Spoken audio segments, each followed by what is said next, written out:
Bonjour très chers compatriotes. Ezali wabino Pierre Mike Mulowai, le prophète.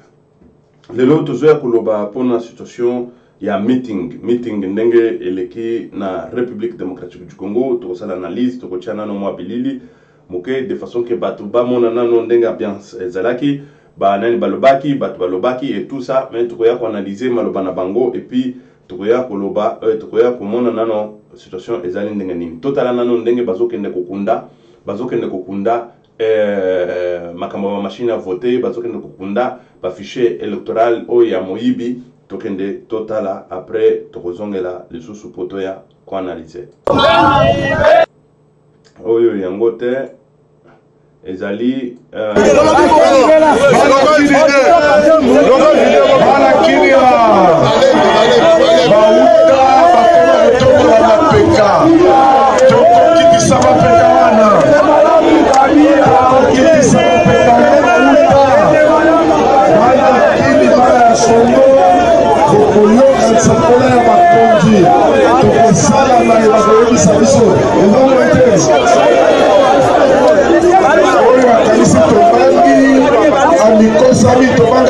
adie voilà wana toti komona adie ba fichier électoral adie ba machine à voter adie moyibi nakati ya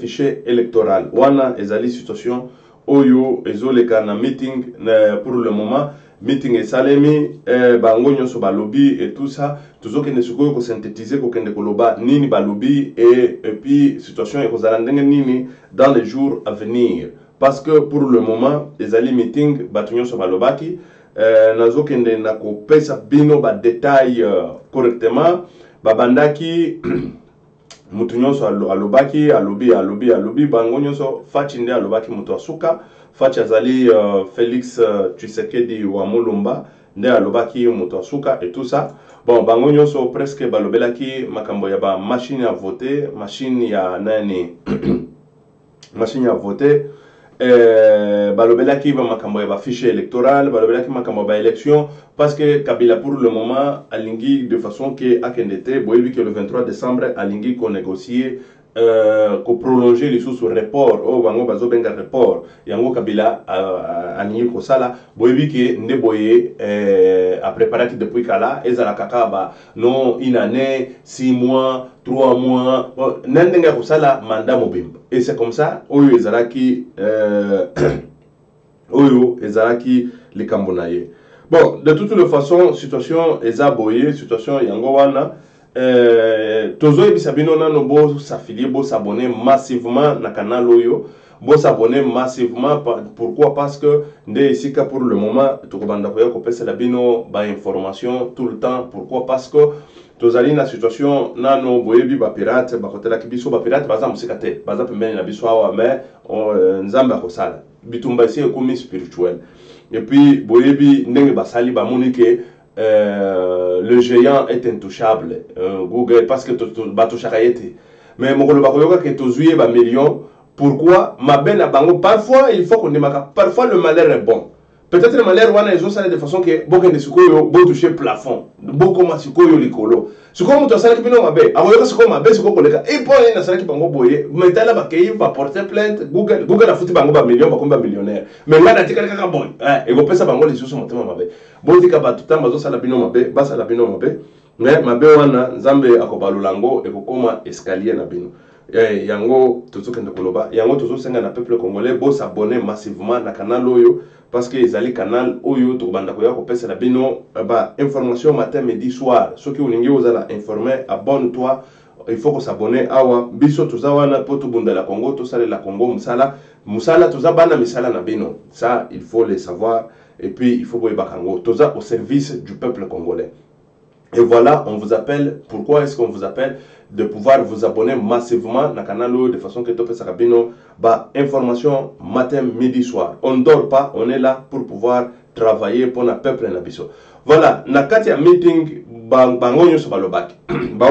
Bayokaki et tout ça, mais ici on vient analyser sikoyo ba propos na bango tozoya ko analyser sikoyo parce que bango nyoso balobaki presque babilo komoko. Mais tozokende ko prélever biloko oyo ezali très nécessaire ndenge oyo balobaki mpona bamachine à voter non na bamachine à voter non na fichier électoral non na nani report ya calendrier et tout ça balobelaki makambo ya banani bahôpitaux banini wana faci nde akenda kuna azolobela makambo ya bahôpitaux faci se Félix Tshisekedi alobelaki makambo ya bahôpitaux mpona korénove bahôpitaux epuis kotonga bahôpitaux kotonga banani et puis mpona kosala ke vie ekoma meilleure et tout ça. Bon, bamakambo nyonso wana tokoya kolobela yango tozolobela yango toyeba situation ezali ndenge nini et puis tozokende wapi na makambo yango. Ça va. Situation ya liboso ezali que tant bazoloba pas ba machine à voter baboye yango. Et c'est vrai tout le monde même ba jeune biso nyonso tozali contre ba machine à voter parce que ezali ba machine à voler oyo kabila alingi asala de façon que ayiba na ba nani na ba élection. Bon, ça c'est la première des choses. Tolingité. Mais kaka boye na maloba, mais aussi longtemps nanga kuna ya kangama na ba machine à voter, azo ya na ba machine à voter, azo kende mbongo ebele oyo bakoki kosala nango makambo na République démocratique du Congo kotonga nango banzela kotonga nango ba hôpitaux banini bake ko boka ngona ba machine wana. Nani mutu ako rembourser mbongo wango. Ça il faut kubanda koloba kango déjà parce que ezali mbongo ya l'état. Ezali mbongo ya l'état oyo mibeko jamais pesa bango makoki po bakende baso biloko ngo. Mais sikoyo nakati ya ba discours na bango tozoyoka likambo bazolobela ngo teke mbongo ya l'état wana nani mutu akuzongisa ngo. Ça c'est la première des choses. Parce que ezali cadré na cadre moko ya corruption, na cadre moko boye ya abus, voilà. C'est parce que besoin bongo à l'état et belen des millions et des millions de la République démocratique du Congo baké ko boka ngo na ba machine ya lukuta ba machine oyo ya voler. Mais sikoyo oyo akenda ko boka mbongo wango kuna bakosala ye nini kombo na ye nanga nanga parce que il a fait oyo kabila azoyebisaye il a fallu asala oyo loi et lobby oyo makoki epesa mini na ye oyo ezali na kati ya loi na kati ya constitution mais nanga asali biloko ezali na kati ya loi te ezali na kati ya constitution te mais azoya ko imposer peuple congolais na ba biloko moko boye oyo ezalaka te mais après ekozala ndenge nini bakokende wapi na nanga ou bien ça serait ce serait que batiki ye kaka boye non tika likambo wana eleka tika kaka boye kaboye mais non. Situation yango wana tozokende ko nani kolobao toyoki yango balobeli yango te et tout ça parce que il faut qu'il y ait des retombées et retombées wana okoko ela nani parce que des retombées là tozokende koloba parce que et comme ça la kaka pour tozoloba la République démocratique du Congo va développer la République mais avec quoi? C'est avec des ressources ya mboka ngo wana ba ressources yango wana bazokende kusakana nango po basala ka ba report ya ba élection po basala ka ba désordre po mboka eko ebongate et tout ça et c'est comme ça maintenant il faut le mettre devant un effet accomplir ya que ce qui nanga azo contrôler la biloko ne wana ayebake azo kende na kokota na c'est-à-dire que azo préparer prison à vie pas même prison à vie peine capitale et puis wana ezali likambo liboso likambo mibale ezali tozokende koloba pona développement ndenge nani Félix Tshisekedi ya uti koloba pona ba hôpitaux bakotonga banani bakotonga ngona mbongo nini parce que na République démocratique du Congo il y a de l'argent ça c'est vrai mais mbongo ngo ekendaka wapi na baposha bato ngo wana basala kanini na mbongo bachaka ngo libanda mboka ekendaka na bapana papers na ba paradis fiscaux na ba Suisse na ba nani Dubai papers ba biloko nyonso wana. Mais sikoyo bako mobiliser ngo ndenge nini mbongo nyonso wana. C'est ça aussi le grand problème. Oh, il faut bakende baye bak parce que exactement que OK kuna et c'est fini le kambo komi bongo et c'est fini. Non. Nazi tant tozokende ko prélever sikoyo neti par exemple ya Asie, ba neti bamboka nyonso ya Asie oyo zokende na ko se développer pour le moment. Tozokende ko mona la première des choses ba lutter contre la corruption. Ça c'est la première des choses. Et comment ba lutter contre la corruption?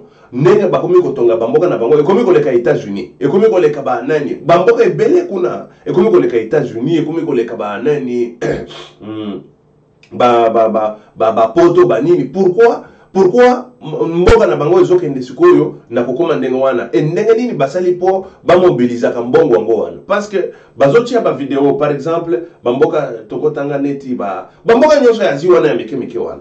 Et c'est bandiko ya minene ozomona ndenge bazotonga ba grade ciel moyen te basali ndenge nini po bakoma wana. La première des choses est pour lutter contre la corruption. Bazozo mboka après 30 ans ou 40 ans après bazui bilili ya 40 ans après baye kotia sikoyo bilili ya sikoyo bozomona ke mais non imagine ino basali na bamboka wana. La première des choses balita contre corruption, mais pendant qu'on lutter contre corruption basala ki ndenge nini, c'est ça aussi qu'il faut savoir, parce que bakoma ikabo toujours lutter contre corruption et c'est fini. Non, et c'est que batu wana bafandi na bambongo ba mal ya bambongo mon cher bakotika sikre wana te, bakotika koyiba te, bakotika mosolo wana ekende kaka boye parce que Fachi akoti na bokonzi ou parce que Félix Katumbi akoti na bokonzi ou parce que toyebite sokinani mbemba akoti. Mais non, Batouana, ils vont continuer à voler, ils vont continuer à dérober, ils vont continuer à faire de la corruption chez nous. Qu'est-ce qu'il faut de façon que Batouana, et c'est la corruption. La première des choses, c'est qu'ils établir la peine capitale pour la corruption. Basalango na Chine, même temps, la Chine wana démocratie zakate, mais loi wana ezali. Tant que les Chinois vont se développer, ezali grâce à la loi wana. Loi wana ezali.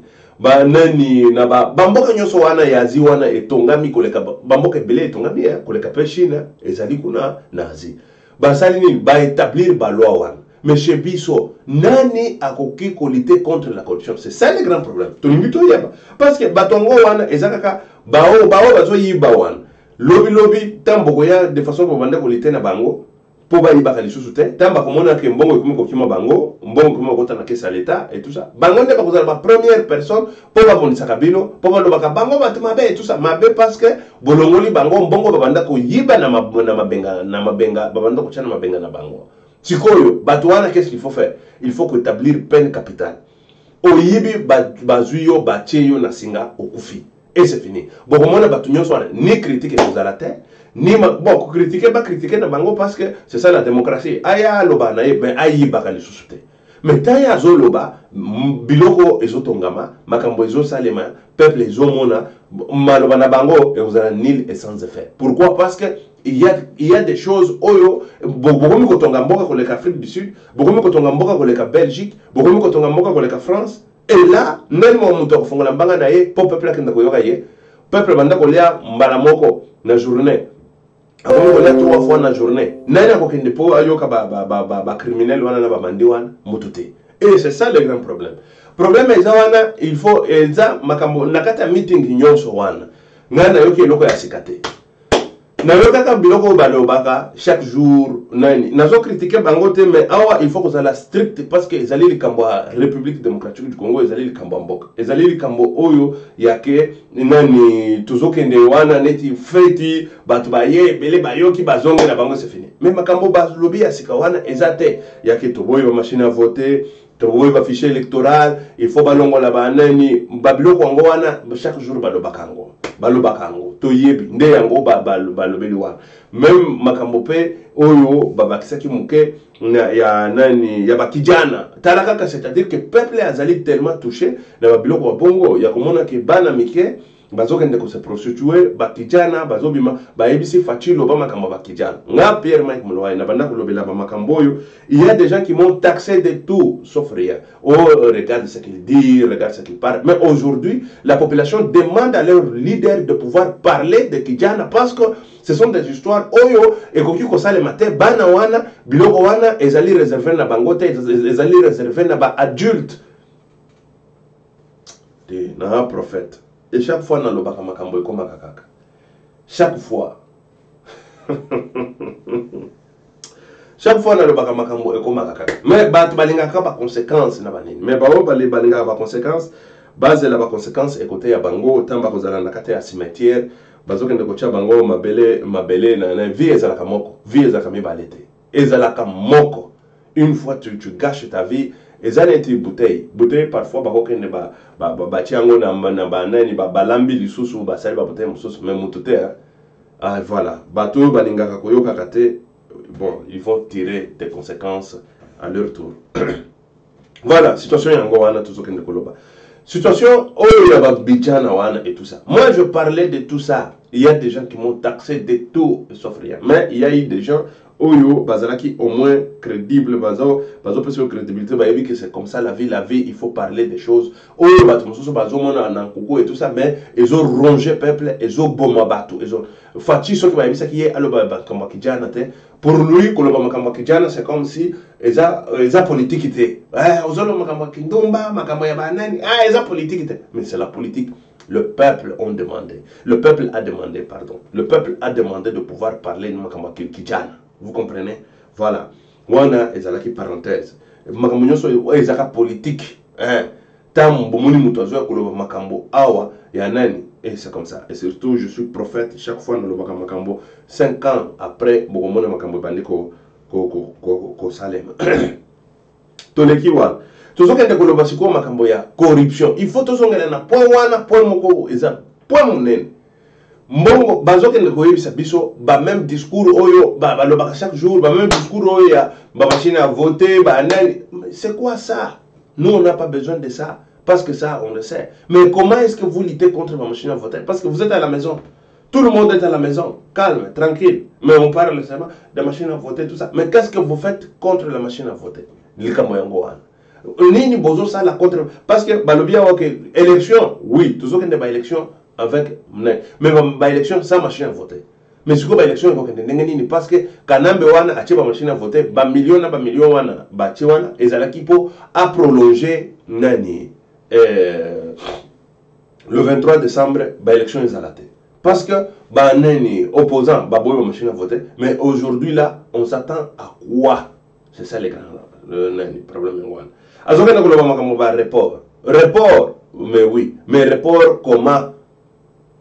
Et ça le 23 et vous allez quand? C'est ça aussi.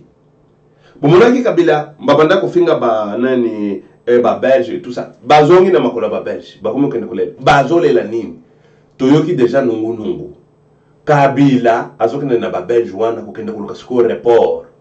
Parce que les Belges vont dire que nous avons besoin des élections. Oyo ezali crédibles, les élections oyo ezali acceptables par tous, les élections oyo ezali élection moko ezali Kabila ndenga lingi ko kendete ya lingi atakala kaka mokonzi libela aturuna kaboye azoko sabatu akei sikoyo abando kende kuna kubeta sikoyo makambo yake report. Pour tant sikoyo ba opposant bazoboye ba machine à voter là tokende sikona report yake o je respecterai la constitution et tout ça. Une année moussous et bobeta wana. Et vous allez non 6 mois, 6 mois siko banen ba kokende ko signer ba 6 mois wana, banen ba kokende ko signer du sous ba makamo moussous. Problème yango wana.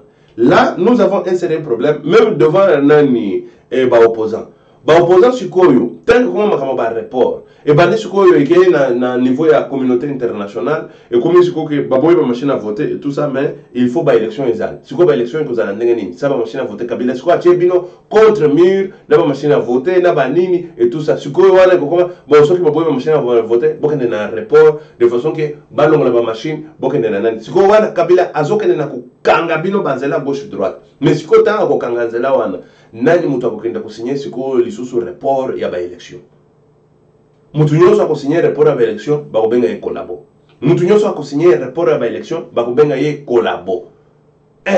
Yango Kabila zoke de façon que asimbisa touche ba opposant nyonso bakosimba pe touche et puis peuple akoboya bango. Pourquoi? Parce que tant que comme makambo ya report ndesika shikoli kamo ekoyinda yango wana. Likambo koyinda ekoyinde la wana. Sikoyo wana il faut sikoyo bazoloba. Ba opposant bango bazoloba tolingi ba élection. Pas question, il y a report. Le 23 décembre. Pas question de machine à voter. Le 23 décembre. Pas question, il y a un fichier électoral corrompu. Le 23 décembre, des élections. Oui, ce qu'on a élection, est-ce que Kabila a préparé un go? Mais qu'est-ce que vous préconisez faire? C'est ça le grand problème. Qu'est-ce que vous préconisez? Parce que les Cambouans, il a fallu que Kango, ce qu'on a meeting, il y a mais, il va répéter ma Kamomoko. Les Cambouans, il y a kozela.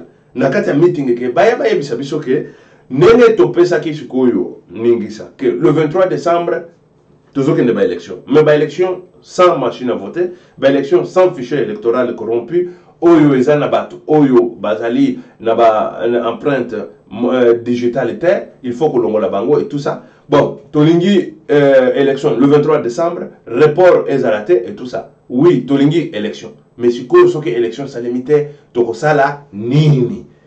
Problème, il y a un moment où là, biso na kata meeting, tozela, toke de koyoka, soki qui est le 23 décembre, qu'on a une élection ezalite, mais ce que Tokosala, nini. Soulèvement populaire, au ni, ba peuple a se préparé na nini. Mais toyoki le komokote. Toyoka bazo beta boucle kaka yaba makambo toyoka kawana et tourner et zongi yango moko kaka et tourner c'est ça le grand problème. Bon toujours que ndekolo pe situation oyo na lobelaki la fois passée oyo na le papa la fois passée oyo na lobelaki ya ke meneni il faut batonga il faut basa mais par quelle magie oyo bakoki ko mobiliser mbongo par quelle magie oyo bakoki ko tonga la République démocratique du Congo. La corruption, on va lutter avec la corruption comment peuple congolais. Il ne faut pas que tu fasses toujours rêver comme si nani non il faut que tu kakasiko mutu azo beta fort na mesa azo beta très fort et puis tout monde que makambo azolo ba yango wana bakosala ngo pe makambo ekosalem. Non, des discours oyo ya que non écoutez machin. Bon, toujours que ndekolo. Bozolo bawa makambo ya ba élection que le 23 décembre élection so que zate toyoki o toyebi o to salemate mais bolobi kaka le 23 décembre élection il faut salem. Mais ce que salemate. Parce que tu m'as dit que le bawa non décrispation politique, il faut battre union sur bakota nakati ya calendrier et nakati ya nani liste électorale ba pesa ba candidature. Moi ce que tu m'as dit bande. Mais le ciel est quoi? Mais qu'est-ce qu'on préconise? On préconise quoi? Moi, je n'arrive pas à comprendre. Ba opposant na biso. Kabila zo me mabango na ndenga zo me mabango. Bango bazo ke na kusala kaka mwa makelele. Mais bazo ke ndanga na nzela wana. C'est ça le grand problème. C'est ça le grand problème. La fois passée, si ce n'était pas celle-ci, mais les Kabila Fandi, n'a makambo yango ba élection les arakaku tuté na kamutuana ka Fandi libela. C'est ça le grand problème. Oyo tozana ngo. Il faut préparer déjà la population, il faut préparer le peuple. Hein? Un peuple n'est pas dupe, mais une chose est qu'il faut commencer déjà à préparer le peuple dès le début, dès maintenant. Il faut commencer à dire à ton peuple, à votre peuple, écoutez, n'est aboyé, ceux qui va élection salamité le 23 décembre, toujours qu'il y a une transition sans Joseph Kabila, toujours que, et c'est ça qu'il faut demander. C'est ça qu'il faut demander. Toujours qu'il y a une transition sans Joseph Kabila, tout fait ça, ceux qui sont société civile, tout fait ça. Mais c'est ça, il faut commencer à lutter dès maintenant. Mais, chez Bisso Bazo, il a Bisso Kaka, discours Mokomoko, Toyoka et tout ça. Mais non, il a fallu Bisso que tout se préparer na pire, tout se préparer na nini, na soulèvement populaire, tout se préparer na nini, na élection sans Joseph Kabila. Et c'est ça. C'est ça qu'il faut dire à votre peuple. Mais vous savez, ça va yoka et tout ça. Bon, et après, ce qui est salimité, ni n'est pas salem. Ce qui est élection salimité, ni n'est pas salem. Ce qui est report les alliés, ni parce que Nanga il vient, il peut venir aujourd'hui, il vous dit c'est impossible de faire des élections, machin. Quand il peut s'arrêter, qui m'y paye à l'aller, Pongi, Azole, dollar, Union sur la République démocratique du Congo, Bazole, Bazola, Mbeto na bango et comment c'est dollar. Nanga wana bozomon. Mbetu na yeye koma suko ba dollar ba tanda ba dollar azola la wana azoba luka wana. Mais peuple atali wapi? C'est ça qu'il faut dire à votre peuple. Hein? On va s'attendre à quoi si Kabila a fichier électoral à Bongsi Angote, Soki Kabila nani machine à voter à Longoli Angote, Soki Kabila a sali report tokosala nini. C'est ça que moi je m'attendais nakati ya meeting. C'est ça que moi je m'attendais. Je ne m'attendais pas de même discours de chaque jour. Parce que Kabila Zone mabino na nzela moko boye ya impasse boko fanda wana siko bofandi bokangami boyebi loko nini na kosala te e komi ya to sandenge nini bon siko ba election azome mabino na ba impasse moko boye e ndebo ya memi moneni Moïse Katumbi na nzela moko boye ya impasse et c'est fini. Et puis c'est passé et comme si rien n'était, comme si voilà on va candidat à la présidence et tout ça ba babimi na bango. Mais c'est quoi ça? Ça c'est quel pays? hein peuple oyo azalaka nani aza déterminatif te c'est ça hein même opposant na biso bon opposant leur puissance c'est ça peuple mais il faut commencer à sensibiliser le peuple il faut commencer déjà à leur dire que non la minute oyo Kabila il doit partir comment par le soulèvement populaire sans nani ba élection sans ba machine à voter wana ezali nga na zobenga ba slogan ezotika ba slogan mais Kabila zo même bino kakar akomi na bino kuna impasse nanzela impasse il faut bozonga les sous pour bobim mais boyebi yango ba kona c'est Sylvestre Basignao de crispation politique Katumbi azali banda ba cheye même kutote ke po ba signer nani et bah individu wana bafandi wana bazo yiba mbongo matin midi soir des individus là. Très chers compatriotes, vous devez tout d'abord savoir que ndenge toza boye tozali ba leader politique na biso il faut pas changer et ça c'est clair. Kosangana ce n'est pas aussi tout c'est fini basangani basali bloc et tout ça.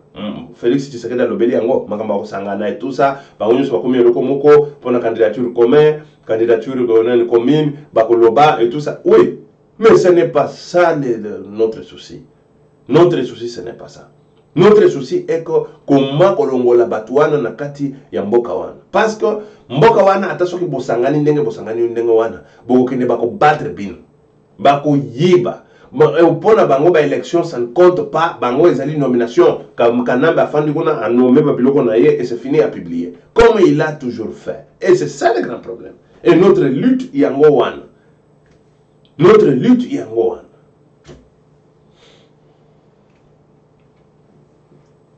peuple nga ezole kilanga pona nga ezole kilanga parce que nous devons être déterminés tous comme un seul homme pour pouvoir boutre dehors ba bandi wana na ba criminel wana parce que baza ba criminel moko ba fandi bazoke na ko boma bato matin midi soir muto azolo bani A ni B azate muto azosala ni A ni B azate bazo même mboka wana na ba impasse muto azolo bani A ni B azate bango ba fandi kaka ba nani slogan mais c'est quoi ça na beni bazo boma bato matin midi soir na beni nani mutazo mbato Kabila ye moko azo créer ba biloko na yewana ya bomi bato akei pour kende ko justifier ngo libanda ya mboka tozana bato yo jamais bakotele mena ba biloko ngo mais c'est comment ça jusqu'où ba biloko yo bato bazo kufana beni to kende ko tshela bino bokende bomona ba jeune ndenge batelemaki na beni e ba salaki ba manifestation na Kinshasa pona liwa ya bande kona biso oyo